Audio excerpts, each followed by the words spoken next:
कि हे महापुरुष, आपका जितना जी करे उतनी ज्ञान की बातें कह ले, पर मेरा चित्त में एक भी बात आपकी नहीं घुसती।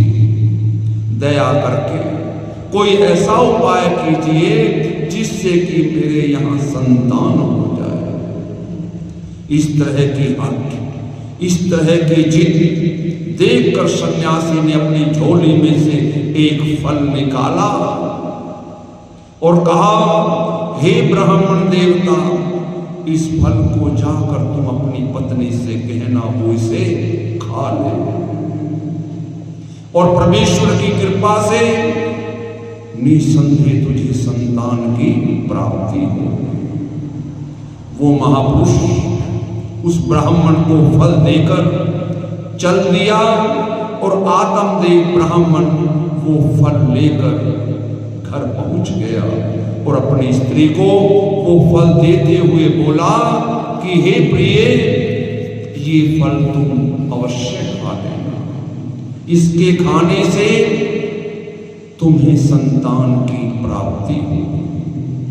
ऐसा कहकर ब्राह्मण देवता अपने गृहस्थ के कार्यों में मगन हो गए और अचानक उस ब्राह्मण की पत्नी की एक सखी उसके घर आन पहुंची।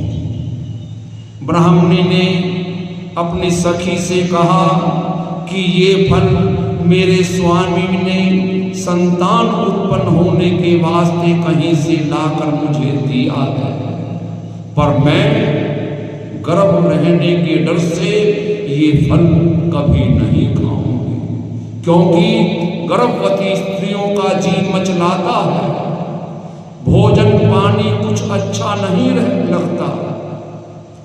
गर्भ रहने से मुझे चलने फिरने में फिर दुख उठाना पड़ेगा, घर के भीतर ही बैठना पड़ेगा, सखी सहेलियों से मैं मिल नहीं सकूंगी, कहीं गाने बजाने के लिए कभी विवाह शादी में जाऊंगी तो मुझे विघन पड़ेगा।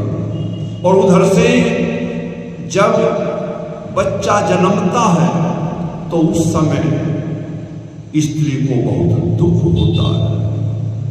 अगर वो बालक पेट में टेढ़ा हो गया तब भी बहुत बड़ी परेशानी खड़ी हो जाती है।